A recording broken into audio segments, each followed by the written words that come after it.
Yes, reka twongere tubasuhuze cyane, twongere tubifurize igitondo cyiza, igitondo cy'umugisha kuri mwese abakunzi ba Eugene Official aho mutwumva muherereye. Amahoro y'Imana akomeze kubana namwe kuri mwebwe mwese mwakanze kuri subscribe ndetse mukanda no kunzogera birumvikana kugira ngo inkuru zacu zicyagera muzajye mubona notification ibabwira ko twamaze kuba tugera muri studio. Turi mu gitondo cyo ku munsi wo kuwa gatanu, turi ku itariki 5 z'ukwezi rero kwa 9, turi mu mwaka wa 2025. Ni munyemerero muri iki gitondo n'ubundi tubabwire ko iki tuzinduye nta kindi na makuru agezweho nkuko maze kumenya. Rero amakuru yacu akaba agiye kugenda agaruka mu makuru y'ibikomeje kubera hano muri Repubulika Iharanira Demokarasi ya Kongo, akaba ari mu ntambara ikomeye cyane ikomeje guhanganisha M23 ndetse n'igisirikare cya Repubulika Iharanira Demokarasi ya Kongo FARDC.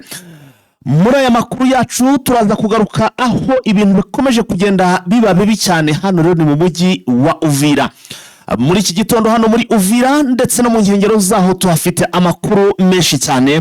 Wowe icyo usabwa ni ukubana natwe ukareba ko wakanze kuri subscribe, niba kandi utarabikora ukabikora kugira ngo buri ko dushyizo ikiganiro uzajye uba mu mbere mu kuba wakibona. Hanyuma rero turaza kugaruka hano muri Uvira, ibintu byamaze kuba bihinduka, ibintu bigiye guhinduka rwose nonaha nyuma rero yuko abazarendo bamaze imisi irenga umwe cyangwa se imisi irenga 2 bari mu myigaragambyo ikomeye cyane yamagana byinshi bigiye bitandukanye, harimo rero n'uyu Brigadier General Gasita. Ubu tuvuga rero biravuga ko uyu mugabo agiye gusimbuzwa ikitaraganya. Ese agiye gusimbuzwa nande, bimeze bite, ese biteye bite? Byose turaza kugenda tubikuvira imuzini muzingo. Igisirikare cy'u Burundi FDNB ubu tuvugana mu by'ukuri ibintu bikomeje kugenda bibi cyane kuko kiri kongera barwanya hano muri Uvira ndetse n'imisozi myinshi ya hano imurenge bakaba bamaze kugenda bayikwira ku bwinshi. Donc nta urebye bisa naho nta niyo nka yasigaye mu gihugu cy'u Burundi. Ni byinshi turaza kugarukaho, turaza kureba ku bijyanye n'imirwano, tubabwire uko bihagaze, tuze gusimbukira no muri Kivu y'Amajyaruguru haba hano mu mujyi wa Goma, tuhagere turebe ngo ese biteye bite ndetse n'andi makuru menshi cyane. Wowe icyo usabwa no kuza kubana natwe muri iki kiganiro aho turi buze kureba niyewe donc ingingo z'ingenzi mfite hano ni nyinshi cyane. Reka ahubwo duhite dutangira amakuru yacu buryo burambuye kugira ngo mu by'ukuri uzajye rwose wumva ibintu neza cyangwa se amakuru yose akugerereho ku gihe nkuko bisanzwe. Reka dutangire kwa siku ya 3 baada ya kuandaa maandamano ukipinga ujio wa General Gasito hapa Uvira, lakini leo kwa kushangaza na kuona huko ukaa yako, lakini pia barabara hakuna kazi yote inafanyika. Unafikiri ni nini ambacho kinaendelea na watu wataka kujua kitu ambacho kinaendelea mpaka sasa hivi? Napenda reka duhite dutangira hasasa kuambia watu yatakuwa kwamba mgomo inaendelea. Ati ndashinze kubwira abantu ko rwose ibintu byose ibintu bijyanye n'amahoro iyo duhari biba bigenda neza nta kibazo, cyo bita amani. Ati napenda kubwira abantu cyangwa se nkunda kubwira abantu ko ibijyanye n'amahoro iyo wazarendo duhari tuba tumeze neza. Uyu yitwa James Feka Haduyi kabisa. Nguwo rero mwumve ibyo yatangaje mbere uko twinjira kuri Brigadier General Gasita hano. Ubwo birumvikana turi muri Uvira.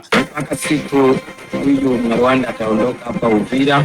Ati ndagira ngo mabwire ko kuri uyu munsi rwose nta kintu na kimwe kigomba gukorwa uko byaba kose ndetse n'ejo. Ati n'indi misi yose igihe uyu murwanya Rwanda atarajya iwabo, ataondoka iwabo rwose atarajya iwabo, nta kintu n'iki na kimwe kigomba kuba gikorwa. Ati nta activity n'imwe igomba gukorwa, ya mwili haichangi mzuri, lakini ati ndetse we nta n'ingendo mu mahanda zigomba kuba ziba. Ati rwose abaturage ndagira ngo bamenyeshe ko nta kintu n'iki na kimwe kizigera kiba.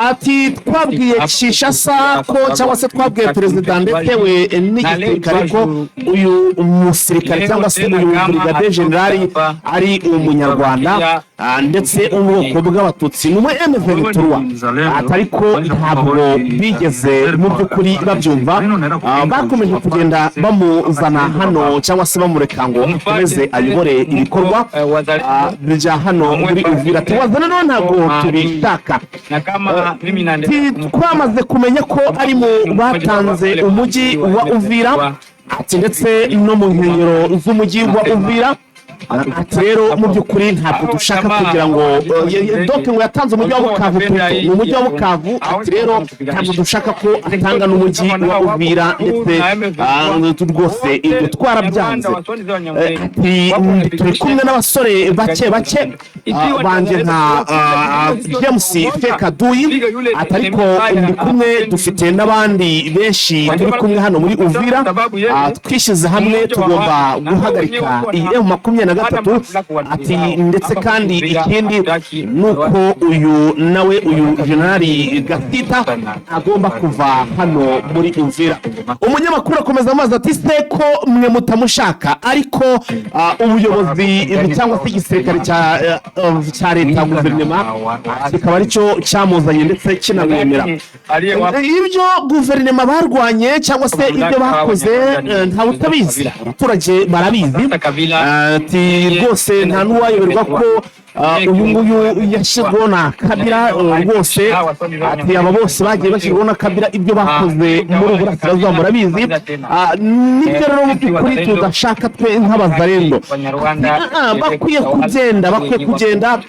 kugenda bagasubira iwabo mu Rwanda mu by'ukuri ibyo ni byatangajwe na James Fekaduyi uyu rero akaba ari umuzarendo navuga ko ukomeye cyane uri mu bakomeye cyane hano muri Uvira wagiraga ikiganiro n'itangazamakuru n'umwe mu banyamakuru ba hano muri Uvira amubwira ko biteguye kuba bakwirukana cyangwa se badashaka kugira ikintu na kimwe gikorwa igihe Brigade General Gasita akiri hano muri mujyi wa Uvira turabibutsa ko hano bafunze ku munsi w'ejo kuva ku munsi w'ejo bafunze umuhanda uva hano muri Uvira ugana mu gihugu cy'u Burundi cyangwa se za Bujumbura ubwo birumvikana ni Bujumbura Uvira bavuze byinshi bigiye bitandukanye bavuga ko iki gisirikare cy'u Burundi kiza hano muri Republika Demokarasi ya Kongo kikabiba imbunda n'amasasu ndetse n'ibigendanye na petrol nyamara mu by'ukuri abazarendo ibyo bavuga ngicyo nzi cyo wenda by'imbunda byo reka tute kubyinjiramo ariko twamenye ko igitoro gicuruzwa bitewe nuko kujya hano mu gihugu cy'u Burundi ari ibintu bigoye ikishuro kikaba gituruka hano muri Kivu y'amajyaruguru cyangwa se donc muri Kivu y'amajyepfo birumvikana hano muri za Uvira ndetse na za Minembwe no mu bindi bice ubwo rero mu by'ukuri niho iyi karibira iva gusa ariko ku makuru dufite ntabwo babyiba nk'uko wenda byaba bikorwa muri iki gihe nje icyo gihe rwose mbikurikirana nuko ari ubucuruzi bwakorwaga bwambukiranya umupaka aho rero igihugu cy'u Burundi cyangwa se bacuruza izi za karibira bambukaga bakaza bakagura karibira hano muri Uvira bamara kuyihaha cyangwa se kuyigura bakongera bakayitwara rwose bakayisubiza bakayijyana mu gihugu cyabo nyuma rero ababo babikoresha bo bati karibira barabyiba ibintu bijyanye na petrol n'ibindi byinshi cyane gusa ariko ntago twakwirengagiza ko uwitwa Muzinga yagaragaye hano muri Uvira rwose afite icyitwa cortege z'imodoka nyinshi cyane yarasahuye hano muri mujyi wa Bukavu azimanuye rero hano muri iki gihugu cyabo cy'u Burundi nguko abazarendo bati ntabwo tuza gutuma rwose uyu mugabo aguma cyangwa se aba hano muri Uvira ati nta kintu n'iki na kimwe gikorwa igihe Gasita akiri hano muri Uvira reka wenda twinjire mu kiganiro turi kumwe na mugenzi wacu Vincent tubigaruke ubu tuvugana Kinshasa yafase icyemezo cyo guhita ihindura uyu Brigade General Gasita akaba rero yava hano muri Uvira ese ninde ugiye kumusimbura ninde ugiye gusimbura uyu Brigade General Gasita byose tukaba tugiye kugenda tubibagezaho wowe icyo usabwa nta kindi ni ukubana natwe muri iki kiganiro ukumva uko ibintu bimeze waramutse neza Vincent urakomeye ndakomeye usanze rwose ikiganiro cyo namaze kwanzika ndimo ndagenda mbwira abantu badukurikiye ibigendanye na Brigadier General Gasita Wazalendo nabonye bisize insenda ntago bamushaka hano muri Uvira nako n'ibindi biri kugenda bivugwa rwose ko yaba agiye kubadirishwa nibyo ndi kugira ngo tugende tuganira Bwana Vincent. Nibyo amakuru twabonye guherezo nyuma yuko Wazalendo zivuze ko zatanze iminsi 3 twari bazaye iminsi 3 yuko Brigadier General Gasita agomba kuba avuye mu mujyi wa Uvira. Yego. Byatangiye kugaragara yuko rero ashobora gusimbuzwa uwo bita Lieutenant General Faris Sikabwe Asimba. Uyu Sikabwe se we Vincent uyu nguyu uko nzi ko nawe Abazalendo donc batanamwemera. Uyu nguyu ntabwo babura kumwemera kubera yuko icyo barengeraho umuntu ngo bareba yuko bakomoka muri Kongo. Bareba ko akomoka muri Kongo, ntabwo bareba ibindi by'uko adashoboye kubera yuko yabaye muri intambara muri Nord Kivu ndetse na Sud Kivu. Uyazwiho n'amahane buriya ngo yanga ikintu cyitwa umuntu uvuga ururimi rw'ikinyarwanda kubi cyane, ndabyibuka bigeze no kumuzana hara muri za Rubero ni za Rucuro, ariko yarahakubitiwe arandagazwa bikomeye. Yarakubiswe arandagazwa bikomeye Vice. Kuba bamukubita kuba bagira batari ko bahuriye ku ngengabitekerezo ntabwo byatuma bamwanga. Kubera yuko bo icyo bareba no bahuriye ku ngengabitekerezo y'amoko n'ibindi bifitanye isano n'ingengabitekerezo mbi. Ntabwo bareba ibyo bindi byo kuba yaba adashoboye kuba ari byo batahuriyeho ngo bireba, kuko nabonye bivuga ko na Minisitiri w'Ingabo Bandi Viata ageze i Bujumbura ko ngo aza kugira ngo aze kumushyiraho. Yego. Nabonye n'abaganga bavuga bati twabahaye itaga saa 4 yuko agomba kuba General Gasita aje tukamwokotsa mu gihugu cy'u Burundi ntacyo tumutwara no nakajya iwabo. Yego. Kuko ni umugambanyi wa M23 ati baragiye kuba ari umunyamurenge w'umunyarwanda ataze noneho afashe bene wabo muri twirwaneho. Yego. Ubona rero kumwanga nta kindi bagamije urwango, niyo mpamvu urwango rutera utatuma banga Lieutenant General Faris Sikabwe, kuko ibyo kwanga abanyamurenge babihuriyeho, ibyo kwanga abahugura n'Rwanda babihuriyeho, cyangwa umuntu wari wese waba ufitanye isano n'u Rwanda. Donc nukuvuga ngo uyu mugabo bamuhaye amasaha ubwo ngo saa 4 z'uyu munsi mu kanya gato kari imbere ntabwo agomba kuba kiri hano muri Uvira. Mu makuru bari bahawe bavuga yuko bagomba kurikwigaragambyo, baravuga ati mwebwe nimuguye iminsi 3 umunsi wa gatatu nugera saa 4 rwose ntabwo azazirenga. Urabizi yuko na meya wungirije w'uyu mujyi yari yabahaye saa 5 yuko baza guterana agakora inama noneho bakaganira ku byerekeye n'uko wahagarika imyigaragambyo. Urumva biratoka yuko yabahaye ngo kuko saa 4 yabahaye araba yamaze gushyira mu bikorwa icyemezo cyabo bafatiwe. Yego. Numva rero nk'uko babivugaga bavuga bati niba iki cyemezo batacyubahirije ntabwo turaza gukiranuka nabo, kubera ko icyo dukeneye nuko tuvira mu butaka akagenda. Urumva rero niba Lieutenant General Faris Sikabwe amaze kuzanwa ageze Bujumbura nk'uko babivuze azanye na Minisitiri, biratubaza yuko rero aza kurara ashyizweho nk'uko babyifuza. Ya ubwo reka tukwitege tuze kureba muri ya masaha yacu ya update niba Bwana Sikabwe ari buze kuba yasesekaye. Ahubwo nahoze mbona sinzi uwo nahoze mbona atangaza avuga ko ngo uyu mugabo ndetse ngo Gasita nk'ubwo ngo ashobora kuba yanatangiye gushyirwaho ngo n'amadosiye yo kuba kuko Wazalendo zimaze imisizo ngo yaratanze Uvira ku buryo ngo ashobora kuba yanatabwa muri yombi Vice. Gutabwa muri yombi ibyo ni ibyabaga rero bivuga, ariko abamutirwa ntabwo bigeze bagira icyo bamushinja.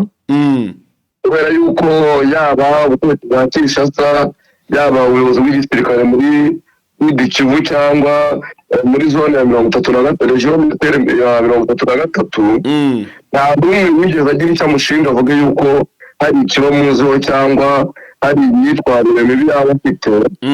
Ariko abakora propaganda yo muri Wazalendo nibo bashaka kumwerekana nk'umuntu mubi.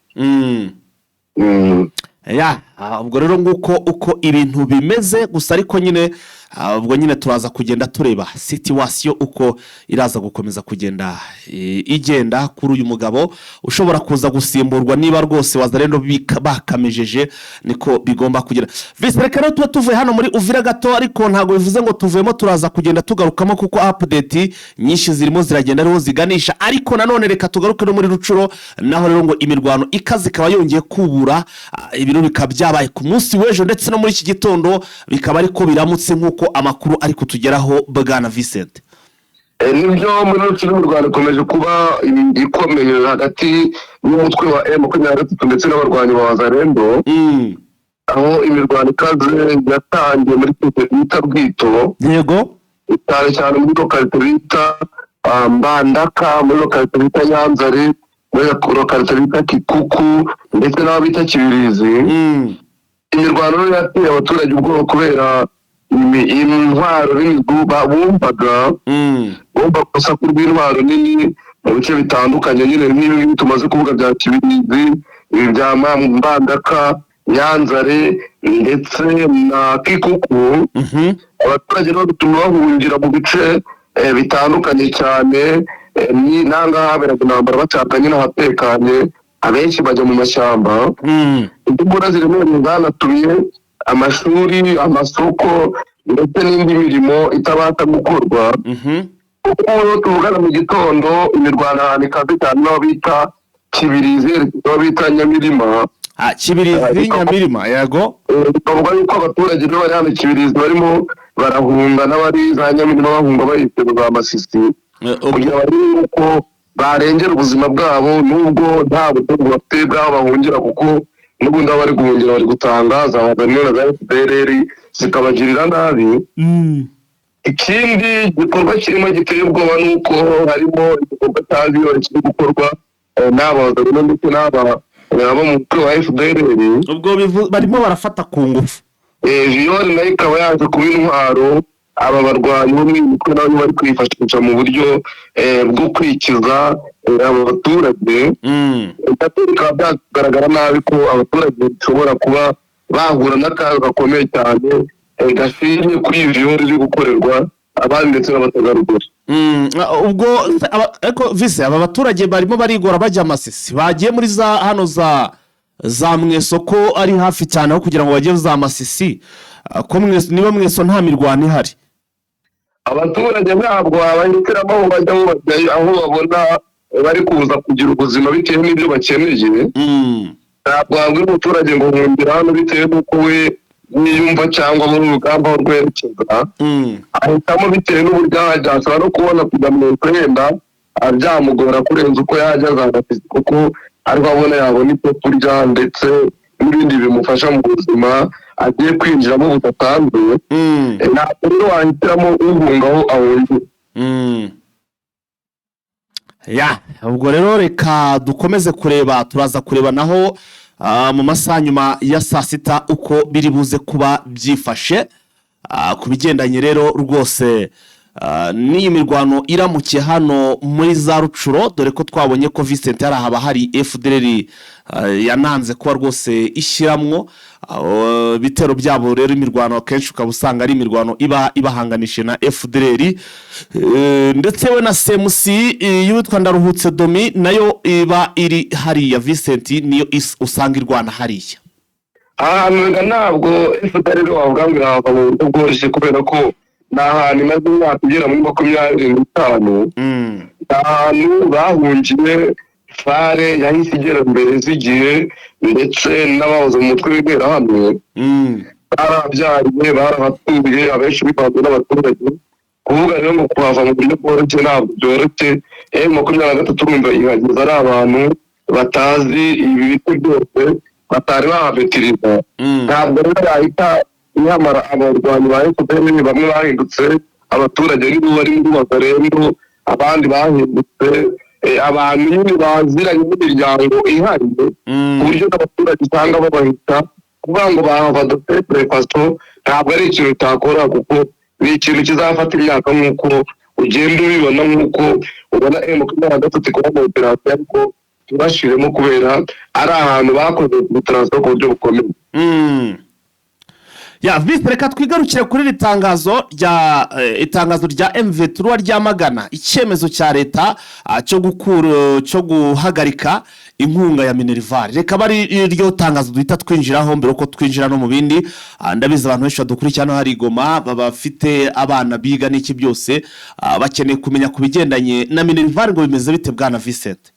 Ni itangazo ryasohowe na M23 nyuma y'uko itoye icyemezo kivuga yuko abana batagomba kwigira ubuntu nk'uko byari bisanzwe. Iri itangazo ryasohowe n'ubutegetsi bwa Kinshasa baravuga bati ibyo byose bikontororwa na M23 ntawe uzongera kwigira ubuntu. Noneho M23 yita ishyiraho amafaranga nayo y'umusanzu umubyeyi akwiye gutanga, ayo yise mu musanzu wo gutuma ikigo kibasha gukora. Bwa Kinshasa nabwo utora itangazo buhagarika uwo musanzu w'uko M23 ubasha bwo kugena umusanzu ababyeyi batanga. Ibyo byose rero bikaba byaraje guteza polemike mu baturage. Urumva niba leta yaravuze ngo ntabwo abanyeshuri nk'uko yari isanzwe gutanga, ikavuga ati n'umusanzu M23 tugezeho turabuhagaritse, abaturage byabasize mu by'ingabire. M23 rero yaje gukora ikiganiro n'abanyamakuru uwo twakwita minisitiri w'uburezi muri M23 ari kumwe n'umunyamabanga uhoraho wa M23 bakora ikiganiro n'itangazamakuru basoma itangazo bageneye rubanda.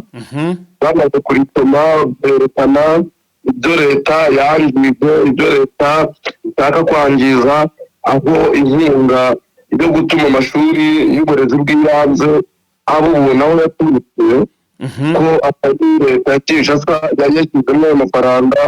Berekana uburyo amafaranga yiyongereye yo kwigira ubuntu mu burezi bw'ibanze, yerekana ibyo leta irimo ibangamira abaturage ndetse n'uburyo ibangamiye ibice byose bigenzurwa na M23 abana barimo. Ito itangazo rero igeneye rubanda igaragaza ibintu bigiye kubangamirwa ndetse n'uburyo leta yirengagije itegeko nshinga. Itangazo rimwe ariko uretse amakuru byatwara umwanya munini kandi bivuge muri make, yavuze yuko nyuma y'uko leta ibangamiye abaturage ndetse ikanababuza uburenganzira bemerewe, yaba ari ukubikuza amafaranga yabo mu mabanki ndetse no guba yarakubye amazi n'umuriro. Ivuga yuko kuba yarabujije abaturage kugenda mu bice bitandukanye no gucuruza mu bice bitandukanye, kuko byose bibangamiye uburenganzira bwabo. Nyuma y'icyo cyemezo yafashe cyo gufunga amabanki, cyo kuza abaturage kwidegembya, no kubabuza kubona amazi n'umuriro, atifashe ikindi cyemezo cyo guhagarika kwishyurira abanyeshuri. Ati kandi iki ni icyemezo kibye mu by'ukuri kibangamira ingingo ya 43 y'itegeko nshinga. Ati kuko iyi ngingo ivuga yuko kwiga ari uburenganzira ntabiganizwa bw'umuturage. Ati ibi rero ntibyerekana yuko ubutegetsi bwa Kinshasa bufite ubugome no kugirira nabi abaturage. Ati yahagaritse ibyerekeranye no gutanga imishahara ndetse n'agahimbazamusyi ku barimu. Ati ihagarika amafaranga yatangaga kugira ngo ibigo by'amashuri bibashe gukora. Ati ihagarika amafaranga yatangaga kugira ngo ibikorwa remezo by'amashuri byubakwe. Ati ibyo byose ni ibintu ubona leta yakoze igamije inabi, mu by'ukuri igamije yuko abaturage bagerwaho n'ingaruka mbi. Ati yananiwe kwishyura yananiwe kwishyura amafaranga ay'umushahara w'abarimu. Ati ibyo byose ni ibintu bibangamiye icyemezo cyashyizweho na banki y'isi.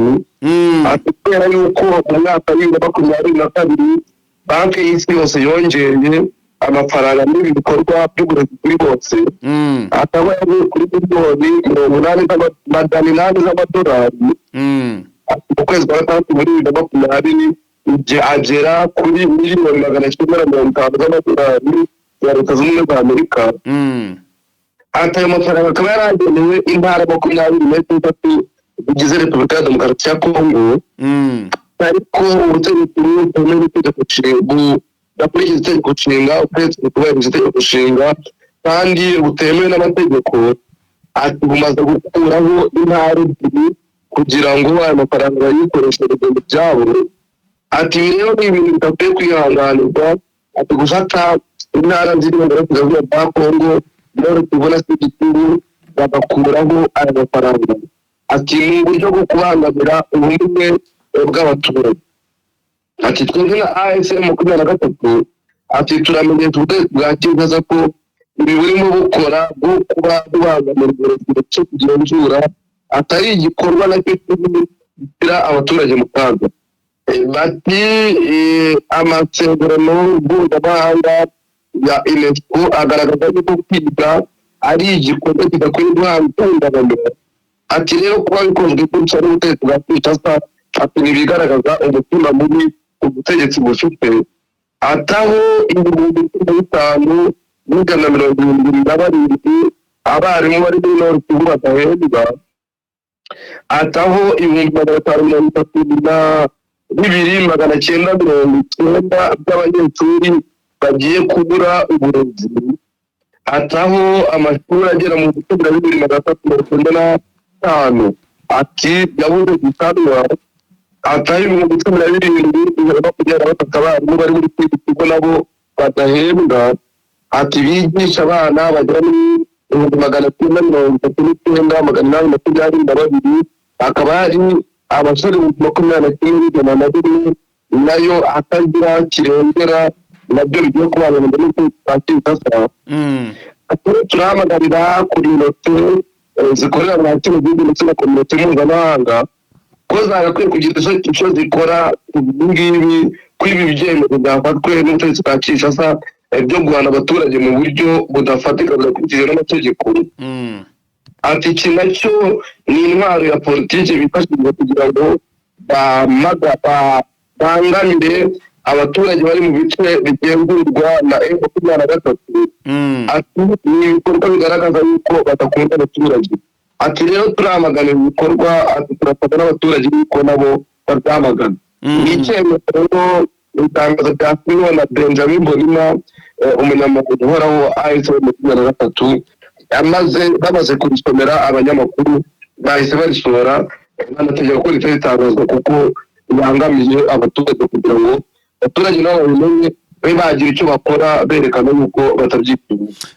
Vese reka tuve kuri iryo tangazo dusimbukire muri Warikare naho rero biravuga ko ngo abarimu mu by'ukuri ngo abarimu bari mu myigaragambyo kubera kudahembwa. Iyi Warikare kandi iragenzurwa na leta. Kubera iki leta none itari guhemba abarimu wenda ibindi bice bitwaza ko ngo birimo bari muri eneo za M23 aho kubera iki batari guhemba abarimu muri Warikare?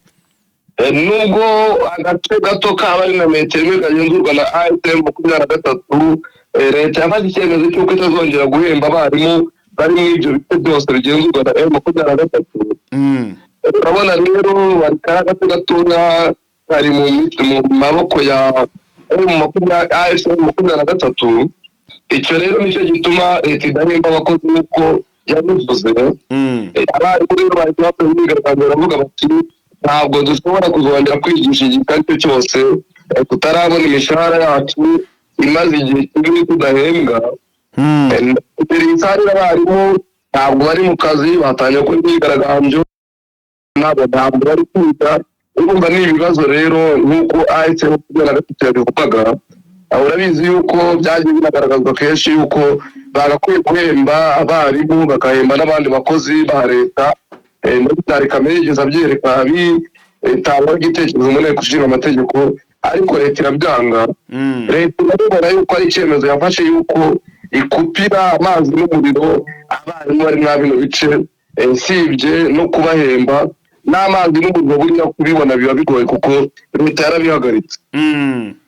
Ibikomoka mu duce bagenzura abiza mu gice M23 igenzura igenda ibihagarika mu buryo butandukanye. Vise reka twigarukire ahantu bita Ituri aho ngo abarwanyi ba CRP bagera kuri 600 abarwanyi ngo baba biripotinze cyangwa se bishikirije FARDC. Abarwanyi bimeze bite ko bari kwishikira batuma Rubanga ko numva bari kwishikiriza FARDC ku bwinshi kandi twarabonye abenshi n'ubundi arabo bagenda kura cyane nabo muri ziriya nkambi niba nibuka neza nabo baje ngo kuba bahagarika ubwicanyi cyangwa se iyi guverinoma Kisekedi. Ntabwo bifite imbaraga zo guhangana na FARDC kubera yuko FARDC na UPDF byishyize hamwe kugira birwanye CRP. Niyo mpamvu rero abarwanyi benshi ba CRP barimo bishyikiriza igisirikare cya FARDC kubera ko umuriro bacanyweho ubamereye nabi babona nta kindi bakora, ariko bakabe nibura bishikiriza mama 23. Ntabwo umutwe wakwishyikiriza undi, urabizi yuko Thomas Rubanga adacana uwakana M23 nubwo bakunda kumuhuza na M23. Ariko Kayina ko naherutse na muri bira bica ari kwidekarata ndaje we byarangiye bite? Yahereze mu kubivuga gusa ntabwo turongera kumubona. No kubivuga gusa ariko turongera kumubona, kandi yagaragajwe ko ashobora kuba ari umuntu ugira ngo leta imubone neza noneho yibonera umwanya muri leta. Thomas Rubanga rero nyuma yuko ubutegetsi bwa Kinshasa ndetse na UPDF bamumereye nabi, abarwanyi be babonye yuko nta kindi cyo gukora bakwiye kuyoboka leta, nibo bihe bitandukanye bagiye bishyikiriza FARDC. N'uyu munsi akaba ari 600 bishyikirije FARDC, harimo abajyanye n'intwaro zabo, aho bajyanye cyagizwe 500 zuzuye amasasu, bajyana imbunda 300 za AK47. Bikaba byabereye mu gace bita Nizi muri teritwari ya Njugu. Bari gukora rero babonye ko nta mpamvu barwanira, none bakavuga bati twihuze na leta tugende dushake amahoro, dushakisha uburyo leta yabona amahoro kandi yanayakwiza mu bice. Rero CRP ubona nubwo abarwanyi bamwe na bamwe bakura mu nkamba ariko abenshi yabakuye mwa bino bice bya Ituri. Ubona rero abaturage bavuga bati ntabwo dukomeza kuguma mu mutwe yitwaje intwaro kuko ntacyo twunguka, aho ko dusanga leta dufatikanye kubaka igihugu muri rusange. Aha, ndumva rero rwose iyo ni inkuru nziza rwose ikishyasa kuba izi nyeshamba cyangwa se uyu mutwe wa CRP ntabwo ari 600 bonyine twumvishe biripotinze, aba ni nk'ikiciro cya kabiri cyangwa se niba atari cya gatatu. Ikiciro cya hejuru cya 10 ni nk'ikiciro cya 10. urumva ko ripotinga 3, 2, 10, 20 hadeba ripotinga bake ubu nibwo twakira ikiciro cya mbere cyakoze ripotinze benshi. Ya Vise ndabona ariko ngo witwa Kanyuka ngo nawe yitabiriye ibiganiro, haribazwa umubano wa Kisekedi na perezida wa ngo ni Elsa ya Republique Sud-Africaine. Ngo haribazwa umubano. Ibiganiro yabyitabiriye bimeze bite?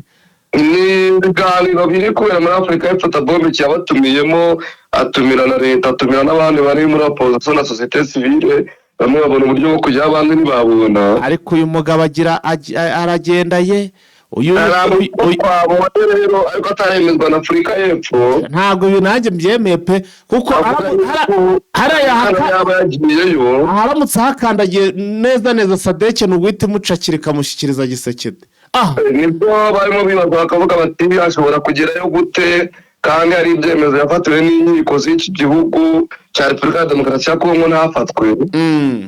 Bibazwa biti umubano wa Ramaphosa na Kisekedi waba umeze gute mu gihe Kanyuka yagerayo ntatabwe muri yombi.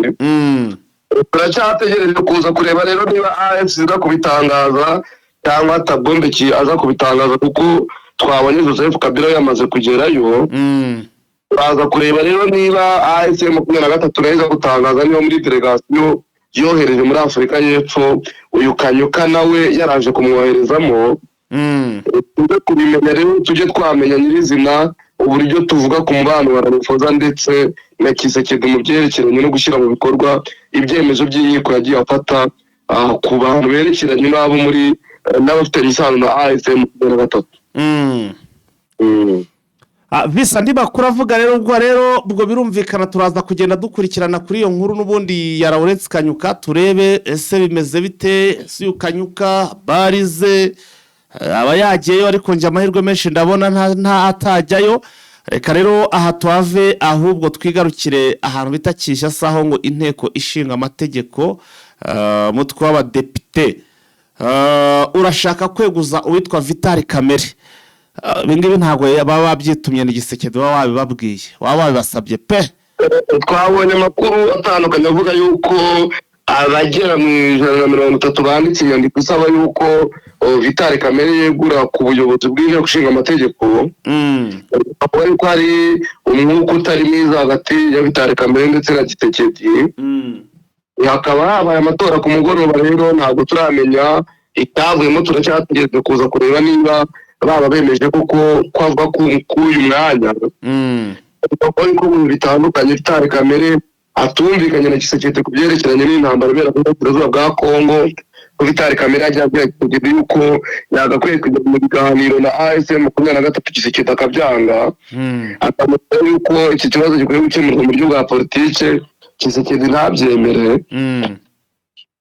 Akabwira Gisekedi yuko bakwiye guhemba abarimu ndetse n'abandi bakozi bari mu bice bigenzurwa na ASM 23 kuko utabahemba ari ukwerekana ko bino bice babiretse. Gisekedi ntabyemere. Ikavuga yuko yashobora kuba ari we wakoresheje bano badepite 130 mu bandika ibaruwa isaba yuko Vital Kamerhe yegura. Hanyuma bikaza kurangira bigeze mu kubitorera byose bimuturukaho, ariko turacyategereje kureba nyine icyemezo cyavuye n'iryo tora. Ubwo rero turaza kureba, ariko icyo uyu mugabo kumweguza byabavuna ntago byashoboka. Vital Kamerhe byabagora vise ntabwo byabagora mu gihe cyose Gisekedi yaba ashyizemo imbaraga kubera yuko iniyo sakere nifitemo abadepite benshi. Rero gutora kumweguza byaba ari ibintu byoroshye mu gihe Gisekedi yaba bibyemera, ariko mu gihe yaba atabyemera ntabwo byashoboka. Bakamushyira Yesu umugabo ko amaze igihe kirekire muri leta bura bamweguje yakubamuha nk'iyihe mirimo kiretse nawe niba bagiye kumugira konstanta amategeko ariko akomeza akaba umudepite, cyangwa bashaka kumugira nk'ibya Constant Mutamba bakagira ibyo bamwagiriza ubundi tukumva ari kumushyira mu rukiko.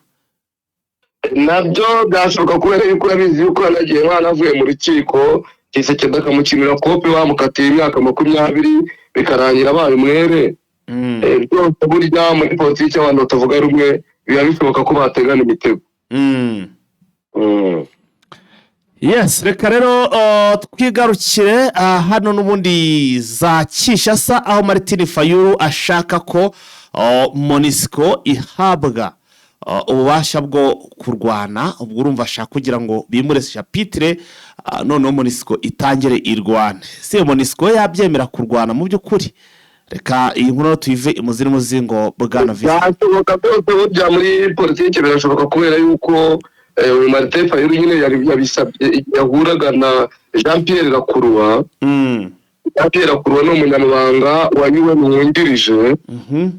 Bavuga ko ari urugendo rwa gatatu cyangwa rwa kane akoze mwinshi gihe ajya muri Kinshasa mu kuganira na bayobozi batandukanye biteganyijwe yuko abona na societe civile, akabona n'imiryango itandukanye, amashyaka ndetse n'abategetsi bwa Kongo, akabona n'ubuyobozi bwa MONUSCO ndetse n'abantu bahuriye n'ibibazo biri muri Kongo. Martin Fayulu yasabye yuko manda ya MONUSCO yahindurwa noneho ikaba manda iteye yo kubungabunga amahoro yo Kongo ariyo kuyasigasira bakoresheje imbaraga. Rero Rakurwa ubundi ubusanzwe ni umuntu uri aho ngaho warushyigikiye ubutegetsi bwa Habyarimana ndetse n'ubutegetsi bwa Mobutu. Igihe n'ubundi ubutegetsi bwa Habyarimana buvaho mu Rwanda pari gahungira muri Kongo, uyu Jean Pierre Rakurwa yabwiye Mobutu ati akira bano basirikare ba FARE atubatumikira agahe gatoya n'ubundi ejo barasubira mu Rwanda kongera kwisubiza ubutegetsi. Ukabona n'ubundi bashobora no kugenda bakabwira UN Conseil de Sécurité bakabwira bati muhindure manda ya MONUSCO muhiye ububasha bwo kurwana. Byagutangaza rero n'ubundi MONUSCO ihagurutse kongererwa imbaraga ugasanga igiye kurwana na M23 nk'uko byabaye muri 2009 ibi muri Congo birashoboka kubera yaba ari ingengabitekerezo ifitwe n'uyu Jean Pierre Gakurwa yaba ari ingengabitekerezo ifitwe n'abayobozi bamwe bo mu butegetsi bwa Kinshasa ariko akavuga ati twe turifuza yuko icyemezo cya MONUSCO icyemezo cya Conseil de Sécurité kivuga yuko M23 kwiye kuva mu bice yafashe gikwiye gushyirwa mu bikorwa ni icyemezo numero 2273 ati nibyo dusaba ariko abandi banyepolitiki batandukanye bakavuga bati ibyo Martin Fayulu avuga ntabwo ari byo kwakwiye kubaho ibiganiro bihuza abanyekongo nk'uwo bita Jean-Marc Kabundi aravuga ati twe turashaka ko kubaho ibiganiro bihuza abanyekongo kandi bikazabonekamo abanyepolitiki bahunze barimo wahoze ari perezida w'iki gihugu bwana Joseph Kabila harimo Corneille Nangaa harimo Moise Katumbi Matata Ponyo na Frank Diongo ati ibiganiro bibaye bikaduhuza niba igihugu cyabona umutekano.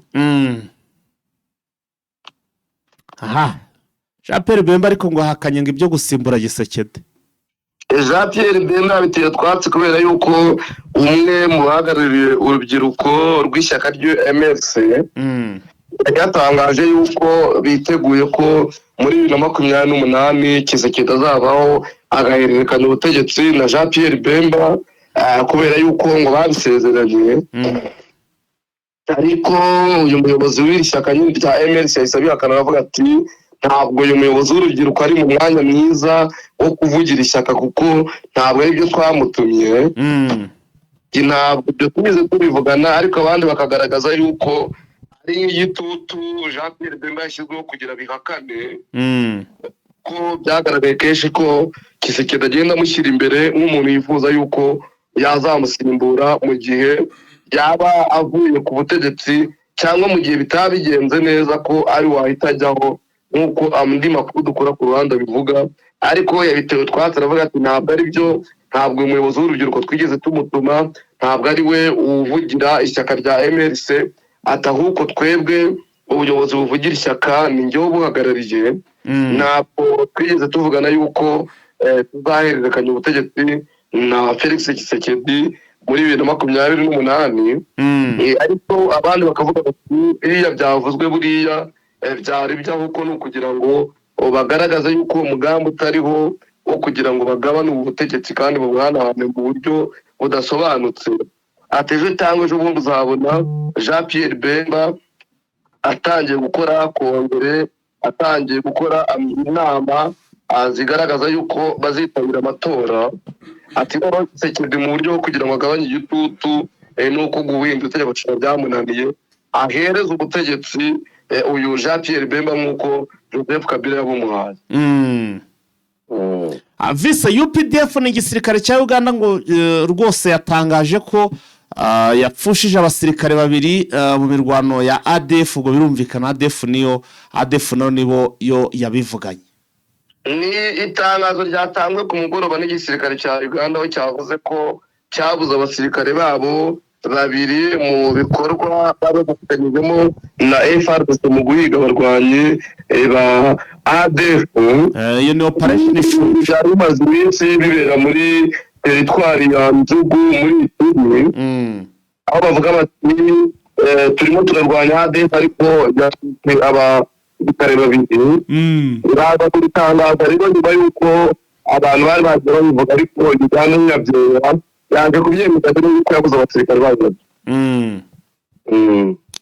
Hanyuma rero kugeza ubwo byatangajwe ku bari kuri tele cyangwa ni igisirikare indani cyabitangaje kiri muri nicyo ntabwo abari imbere mu gihugu aribo batanga amatangazo nk'ayo igisirikare nyirizina nicyo gitanga itangazo n'ibyo ngibyo kikaba cyo kibwira abaturage kuko nicyo kiba gifite ubuvugizi bukuru ku rwego mpuzamahanga. None se ya defu nubwo ari ibyihebo bari batekereza yuko barwana hakabura uwo babura mu by'ukuri.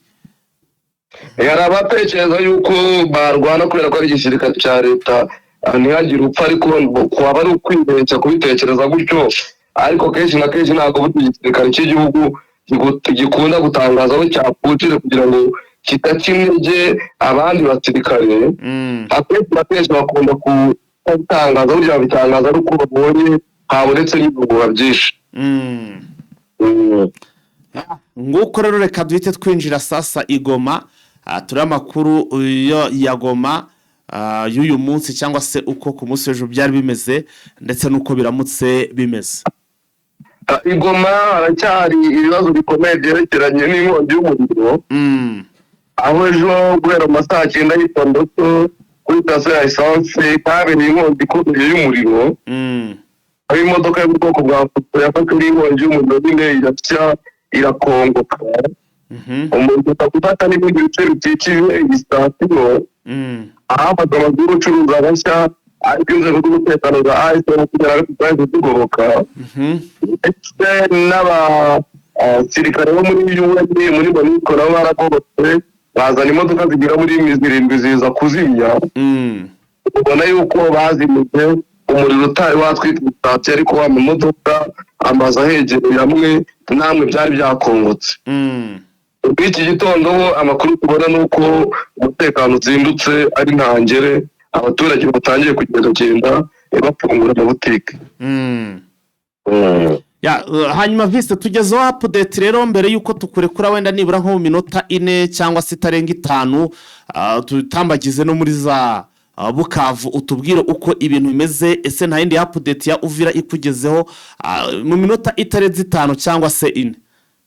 Bukavu umutekano umeze neza abaturage nabonye bari gushima umutekano wo mu muhanda uburyo umeze kubera ko polisi biri gukora akazi gakomeye kadasanzwe akavuga bati ni ibikorwa bikomeye birimo birakorwa n'ubutegetsi bwa ASM 23 yego atari bisanzwe uko babona polisi irimo ikura amakuru mu muhanda irimo byereka abagenzi uko bagenda muri make bari barabyibagiwe uburyo nyine babonye polisi ikora mu buryo budasanzwe amanywa n'ijoro. Ku gihe cya guverinoma sabo abapolisi ntabwo bakoraga iyo mirimo ntabwo babikoraga nk'uko ASM 23 kubikora wabonaga ubundi harimo akavuyo ariko ubu ngubu nta kavuyo karimo nk'akabo karimo muri bisanzwe. Ikindi nuko mu Burundi hari hafashwe icyemezo cy'uko abagore n'abagabo batandukanywa mu gutega imodoka bakavuga bati abagore barahagarara ku murongo wabo n'abagabo bahagarara ku murongo wabo byose baterwa nyuma yo kugawa n'abantu barenze uburenganzira bw'ikiremwamuntu leta y'u Burundi yaje kwisubiraho noneho abagabo n'abagore bari ku murongo none se kubera iki icyo kibari bari babikoze uko nguko ni ikihe kibazo cyari gikiriho ntabwo bari bigeze basobanura impamvu ariko byaje kugaragara yuko nyine sosiyete zibiri zabanenze basubizaho ibyo byemezo by'uko abagore n'abagabo bajya ku murongo.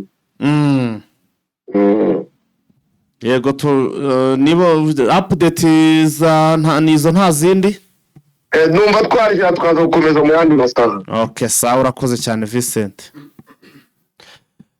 Yes nguko rero rwose ni update twari turimo tugenda tureba no hirya no hino uko ibintu byifashe makuru yacu rero turimo turagenda tuyagana no ku musozo makuru rwose aravuga ko hano ibuvira rwose mukanya ku isaha 4 hagiye kuba impinduka aho rero uyu komanda bari bavuze ati n'ugomba kuba yoboye urugamba uyu ni General Gasita ashobora rero kuba agiye kwivira hariya rwose muri uriya mujyi akabarerekera abagenzi be cyangwa se abandi bakaza bagakomeza akazi nk'uko birimo biragenda bigaragara.